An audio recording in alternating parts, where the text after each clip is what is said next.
안녕하세요. 네, 중고차 컨설턴트 완입니다. 지금 이 차량은요 320D F바디 차량입니다. 고질병 시리즈 추가될 차량인데요, 되게 자잘하게 말하자면 한도 끝도 없어요. 그래서 세 가지로 크게 한번 추려볼게요. 첫 번째, 오일 누유. 두 번째, 냉각수 누수. 세 번째, 하체 소음입니다. 오일 누유 같은 경우는 가장 많이 발생하는 게 오일 필터 하우징 이쪽에서 누유가 좀 많이 발생을 하는데, 이 차량 이제 발생할 때는 보통 어떻게 미리 아냐? 보통은 이 내비게이션이나 아니면은 이런 계기판에 엔진 오일 부족 이런 경고등이 뜨게 돼요.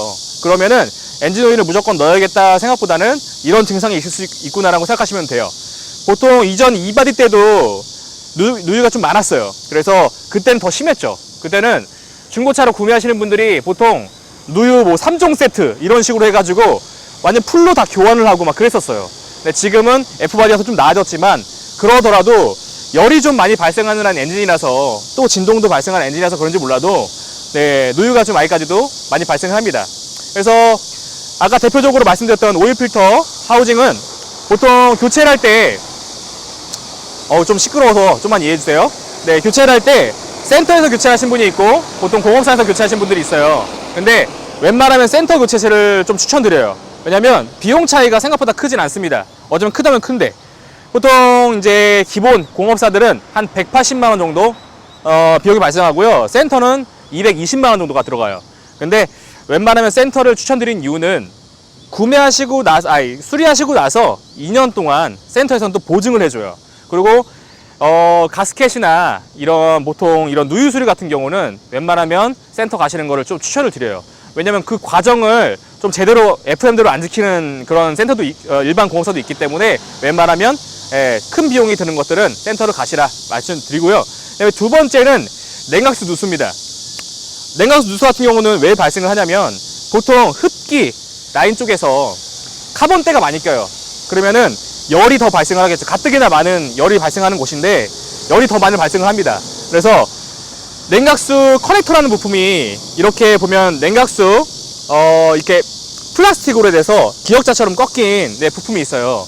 근데 그 부품이 좀 잘 깨져요. 하필이면 왜 그거를 플라스틱으로 만들었는지 모르겠어요. 고열이 발생하는 부위인데도 플라스틱을 만들어서 그 커넥터 부분이 크랙이 많이 갑니다. 그리고 냉각수 쪽뿐만 아니라 흡기, 이제 보통 흡기 가변 밸브라고 하죠. 네, 그 가변 밸브 쪽에도 크랙이 갈 수 있어요. 그래서 보통은 그 문제가 발생했을 때는 두 개 다 교체라는 경우가 생겨요. 냉각수 부족이나 이런 경고를 떴을 때 냉각수만 보충해서 된다는 게 아니라 항상 그 부분을 염두에 두시고 수리를 가보셔야 됩니다. 그래서 그 두 부분을 수리를 제대로 안 했을 경우에는 고열로 인해서 엔진이 더 큰 손상을 입어요. 그래서 그 부분을 인지를 하셔라. 그리고 마지막 세 번째, 하체 소음입니다.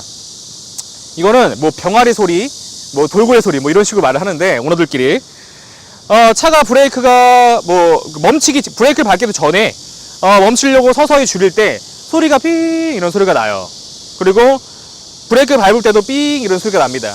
이런 경우는 뭐 안 나는 차들도 뭐 간혹 있을 수는 있어요. 근데 거의 다 그렇고요. 이 소리 같은 경우 때문에 잡으시려고 뭐 센터나 일반 공업사 가셔가지고 뭐 브레이크 패드 교체하시고 캘리퍼 교체하시고 뭐 디스크 연마하시고 막 이러시는데, 그거는 사실 좀 돈 낭비일 수 있어요. 왜냐면 그걸 하더라도 문제가 또 발생을 합니다.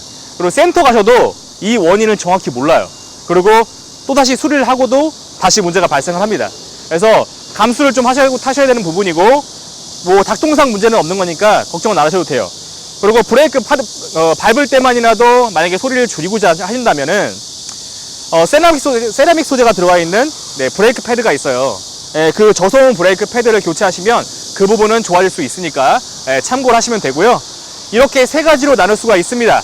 그래서 중고차를 구매할 때는 브레이크 패드 부분은 어쩔 수가 없다는 거 인지하시고, 그 두 가지는 냉각수 누수나 그 다음에 오일 누유, 이 두 가지는 조금이라도 보였다가는 무조건 의심을 하시고 파고 드셔야 됩니다. 그렇지 않은 경우는 아까 말씀드렸다시피 비용이 꽤나 발생을 합니다. 그리고 뭐 자잘한 것도 알려드리자면, 그냥 참고상으로 알려드릴게요. 이거는 보통 이런 식으로 이렇게 이 핸들 쪽, 이 손잡이 쪽 있잖아요. 운 손잡이 쪽 이렇게 보시면 흔적들이 보이죠?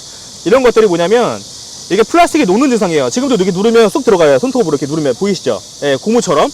이게 플라스틱 녹는 증상이라고 해서 이 오너들은 다 알고 있을 거예요. 그래서 이게 문제가 있는 게 아니라 이 차만 문제가 있는 게 아니라 모두가 다 이렇습니다. 그래서 지금도 손톱으로 누르면 들어가요. 이런 말도 안 되는 이런 걸 왜 만들어놨는지 모르겠어요. 이게 플라스틱이 손톱으로 눌러서 들어가는 게 말이 됩니까? 이렇게 더운 날씨에는 이렇게 녹아내려 버려요. 플라스틱이. 그리고 안에 이제 그 버튼들, 물리 버튼들이 글씨가 지워지는 것들, 이런 것도 문제가 있는데 이런 거는 어쩔 수가 없다는 거. 그리고 저게 좀 거슬리시면 저 부분을 부품을 교체하시고 랩핑을 해 놓으시면 그래도 그나마도 좀 감수가 된다는 거, 가만히 된다는 거 생각하시면 되고요. 보통 그 고질병이라고 말하는 부분들, 저 부분들 많이 말씀하시는데 보여지는 부분이니까 근데 저 부분은 어쩔 수가 없다. 그리고 브레이크 소리도 어쩔 수가 없는데 한 가지 해결 방안은 저소음 패드, 그리고 냉각수 누수나 그 다음에 오일 누유 같은 경우도 아까 그 부분을 참고하시면 큰 이제 잘못된 수리를 막고, 그리고 구매할 때도 잘못된 구매를 막을 수 있는 방법이 되실 겁니다. 이상 영상 마치겠습니다. 완이었습니다. 고맙습니다.